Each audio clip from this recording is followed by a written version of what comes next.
Bannaffe aba UBOS bye bafulumizza olunaku lwalabye nga tukomekereza sabbiti ewedde abavuddeyo ne batulaga kwebyo byava mu kubala abantu okwakolebwa mu mwezi ogwokutanda bangi nnyo bazze nga balinamu akemulugunya naddala ku bibala ebimu ebyafulumiziddwa abamu beebuuza abamu tebaabalwa bagamba abakulu bajjeewa statistics entuufu.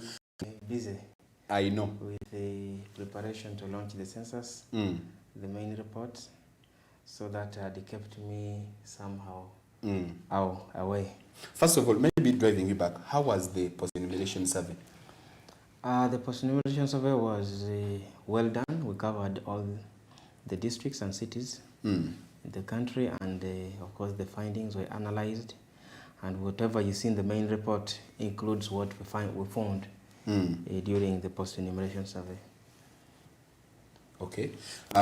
Then coming, first of all, I want us to first look at these statistics. That now this is the main report. When most people, you see, I remember the last time when you were here, you told us that at least those that didn't have a chance to be counted, they should go to the LOCs, and they inform the LOC that you would send the enumerators. First of all, as the Bureau, we would thank the public for actively participating in the census. And for us as an institution, we are satisfied with the support we got from the general public. This is because of the kind of approach that we used, first of all, to collect the data. We made the data collection more scientific than ever before. It was digital in nature, and therefore there was no need to transcribe information from a paper question and put it in a consumable manner, in a way that is user-friendly, is understandable by every stakeholder in this country, and that's exactly what we did. So the claim that people were not counted, I was not counted, we gave a reason. There was 1% population that was not counted. 1%? 1% population. And maybe for the record, you may realize that world over it is only UBOS that has covered census count at 99%. Because even best countries like Norway, like US, I saw the representative. Their percentage is always at 95%. For example, Norway, the census they did, their coverage of household was 95%. That means that we have done far much better than them, even with the technology they have. But also you have to realize that those countries are developed. And therefore developed countries, they don't operate like we operate for us who are in developing countries from Kampala, or Greater Kampala. Kampala, Mukona, and Wakiso. And why? Because these are the areas where we find that we have so many gated communities, but also we have people who are have already left the field. So you find that with all the factories, for example, when you go to Namave, and you take note that the workers are supposed to report by 6 in the morning. By 6, enumerators are not yet in the field. Again, by 7, the enumerators are getting out of the field. So that's the time for them, they are going back home. But also the other thing is that there are so many single household members in Kampala, Greater Kampala. You find that one person rents one room. Very well, we had to work very closely with the local government. The LS1 chairpersons were our great ambassadors, and they ensured that the households within their jurisdiction. There is a decrease. Actually, there is an increase in especially student learners. I will call them children. The population of children, these are people below the age of 18 years. And they don't pay taxes. And therefore, they don't pay taxes. And of course, for us, statistically, we are very grateful that we're able to give out this kind of data. Now the responsibility is for the government, the Ministry of Finance, the National Planning Authority, and all other ministries to start and analyze this data and appreciate them and plan how do they plan for the 50% of the population. Yes, but that is what the statistics says. Okay. Yeah. But of course it creates a big burden onto the government in terms of expenditure. That means that you have more population that you must spend on. You must cater for without actually earning from. But of course for this discussion, I will not go into that. I will leave it for the policymakers. But I would love to only share the findings as it came out in the census exercise. In your findings, you people indicated that the life expenses at the people that are above 60 years It is only 5%. Well, there is a measure of because now we would have. But also, you must know that this even streams right from the way the government planning has been happening all over the country. For example, in terms of going for antenatal activities, but also we have a more literate community than ever before, who are conscious about how they live. So you're discussing a number of these issues. And of course, so we leave it for other research at the academia, and especially the policymakers, to really make understanding. Now when we look at the life expectancy of the women, it is now, it has clocked 70 years and above. So that means that as a country, we are doing well, we are progressing, and maybe by the time when you look even in your report, by the time we do the next census, you may find that we may be close to 75 or 80 or whatever. Actually, when you look in your report, men die more than widowers. Yes. I think they were 0.9. Yeah. And the men were they were like 0.3. So you find that there is a very big difference. Sure. Let us go direct to what were your findings when it comes to poverty levels? I don't have the figure offhand. But an appropriate time I will share those indicators. But of course also are people well off? But of course it is not that people are really well off, but there is improvement as far as place. When you look at now, we are having indicators that are measuring the parish development model performance. This is the government intervention that is supposed to take away people from the subsistence economy to them. But of course, the census becomes now a benchmark exercise for us as statisticians, and therefore yes, and that's why we have even decided that the Bureau leaves some of the tablets, at least 2 tablets for every parish, that they can continue childbirth, in terms of death, in terms of, and so on. There's a lot of data in the community. And that's why we are interested in ensuring that continuous, you may have realized that the media was awash, the social media and even the main media platforms, that the population of Bagisu had gone down, the population of Acholis had gone down. Of course, this informs very critical part of discussion for me, for you. The reason is, if you tamper with anybody's tribe, definitely, it's like, you know, you are touching what I will not mention here. But again, you're touching someone's nerves. Exactly. So, by tabulation, they mismatched those information. But now give us. But of course, since then, we have got the right information, so that the public is not, misled.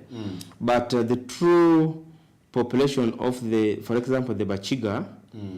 Now, when you look at this census, the 2024, the Bachiga are 2,947,437. An increase. So last time that figure was indicating that the Bagiso were 2 million, and then now they are 1 million. But the true figure is 1 million as of 26,149. There is another increase. So that is a huge increase of almost 4,000. Police in 2014 were 1,470,554. As we stand now, the Cholis are 1 million. 1 million, yes. Now the Cholis are 1,941,913. So we have rectified these figures, and want to categorically state to the public that there is no population of any tribe that has reduced. Instead, we have realized an increase of all tribes in Uganda, and it officially, and we expect that we actually apologize, of course, to our brothers who thought that we had undercounted them. There is no any tribe that has been undercounted. All tribes were subjected to the same statistical standards. Where did this error come from? Now, this was a human error during the time of report writing, a period of 4 months. Now, even if it was 2 years, human error, it happens. It's like, alarming to anybody. Maybe coming to this now, the main report is out. What next with you as UBOS? Of course. And you know that the village information is very important. You must have data at national level, you must have data at regional level, what we call sub-regional level, then district level, then constituency profiles or constituency data, then we have sub-counties, we have parishes, then we have the villages. So now you're going down. So we are going down. We are continuing to analyze, and over time we're going to be producing what we call the thematic reports. The thematic reports, these are reports that speak to the details of sector and so on and so forth, telecommunication, ICT and so on. So these are reports that we are continuously going to generate, and by December we should be having a lot of information that the public can consume and be able to plan accordingly. Since you're from UBOS? For the government side, for us we've done our part. We've done our part. The indicators. So now it's the. Now, since you're from UBOS, how do you assess this digital census? Generally, we must first of all appreciate that the Bureau did its best, that will follow. But even before we did this, we have been improving on our infrastructure. The statistical infrastructure has turned right from the kind of the infrastructure, like the computers that you use, the tablets that you use, the softwares that you use to analyze the data, the storage capacity, the storage, all these things were being putting in place. Now, when you look at the human resource, of course, you need experts, you need professionals, you need people who understand, good brains, you need the good data scientists, you know, to be able to really come up with a very authentic information like what were presented in this report. Did you people try to pay all the workers now that the main report is out? Definitely we had a bit of challenges that it is for the first time, you know, and I'm sure it is the Bureau, because we didn't want to pass money through third parties, because as a developing country we still know our problems. So we didn't want to say we are paying registered in your name so that the money can come to you directly. But surprisingly, most of them actually did not have the names in the telephones numbers registered in their names. So we asked for two things. One, we said we are using a cash system to pay everybody who will be involved in the census activities. We will be registered in your name. In your names. If my name is Dida Kasokoth, the telephone number should read Dida Kasokoth, and that's it. Even when it reads Okoth Dida Kas, the other way around, that money cannot come to your telephone. So you mean those that's challenge. Some of them did not take it seriously. But we are glad that we have paid up to 98% of the numerators. The government cannot eat anybody's money. We shall pay. But we shall pay based on the principle that the money should go to the last. So with no principles, with no evidence, you will not get the money. No. And if you can't even come to your boss and you claim that you know you worked, no. Your name must be sanctioned by the cow, because these are the people we're working with at the district level. Because remember, we're working with the local government. Therefore, we expect that the cow who was in charge of is this amount of money, he signs. When the information comes to us, we only check, does the name tally with the number provided, and then we pay the person. So those few who are remaining, we want to promise again that within this month of October, we should be able, like for me, get 1,000 calls on payment. Of course, with that. The last remarks is that I want to thank, of course, the government for providing resources for undertaking this census. We believe that we have done our best as an institution. Results in a period of 4 months. Most countries actually stop at preliminary. For us, we did the preliminary. Record is set. We have set a record. The record is here. The preliminary was presided over by His Excellency, the President. We can now continue doing our normal programs, of course, of censuses. You know, you say that people only know us for doing a population census, but that's not the case. We do a lot of, we provide the government, development partners, the academic figures, the consumer prices, the GDP indicators that the Bank of Uganda uses, the means of finance uses for decision making is provided by the Bureau, and we do this on a weekly basis. We have on a weekly basis. We know the price of fuel. We know the price of sugar, we know the price of matoke in various markets across the whole country.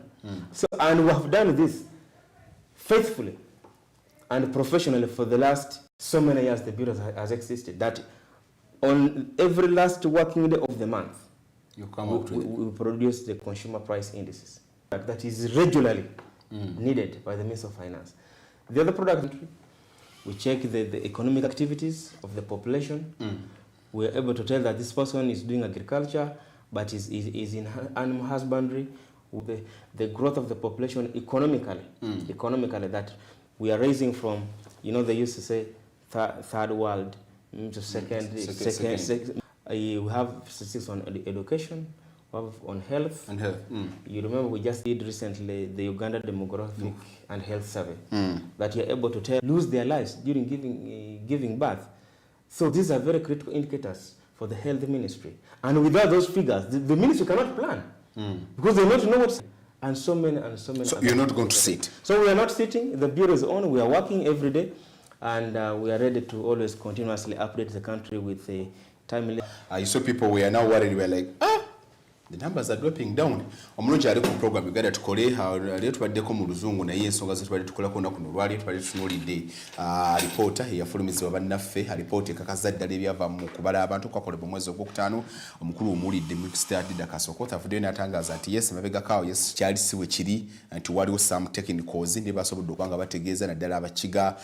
Ntegeddeko n'abantu abalala abasobodde okuba nga ennamba zaabwe mu butuufu zeeyongerako. Sijja kwongera okuba nga tutunula alipoota eyo nabe bangi nnyo babadde eri ku myaka 68 okutuuka ate abali waggulu w'emyaka 60 bali ebitundu 5 naye yayongedde okuba n'agikaanyaako n'ategeereza nti naakiri bwe kityo olw'ensonga waliwo measures ze bateekinga ne basinziirako ne bagamba nti kino bwe kiti ate era nakino ekyokuba nti ennamba y'abantu emyaka gy'abantu gyeyongeddeko kitadde ndowooza ku byobulamu ebyeyongedde okuba nga birungiwa buli kanaku. Simanyi gwe mu health center y'eddagala gye riri naye ye alaga nti okusinziira nti n'abaana abaali bafa nga bakazaalibwa n'abakula olabawo enjawulo. Njagala okuba nga nkusiibula wano nkwagaliza ekiseera ekirungi bagenda kuba nga bayambako kakati parishes bali bameka mu luka n'emitwe neeyimiridde bwe bati abantu baavu bwe bati ebibalo biyimiridde bwe biti mu mwezi gwe tukubye amabega amafuta gasse oba amafuta galinnye sukaali ali waggulu nti oba gwe munnayuganda ali eyo wetu. Mbagaliza ekiseera ekirungi tuli mu wiiki ya independence. You cannot live here Mr. Okoth without wishing on behalf of you boss without wishing people a happy independence. Thank you very much, moderator. Of course, on behalf of my executive director and the board of directors and the entire staff of the bureau, we want to wish the whole country, the people of Uganda, to officiate over that function. As your boss, of course, we shall be participating by providing accurate information for better planning. Buteevu nange nja kuba nga mbagaliza ate amenunula amalungi nene nkyawendi nga tutunulira olugendo lwa Uganda olw'ebyenfuna kati emyaka 62. Musibe bulungi mwera.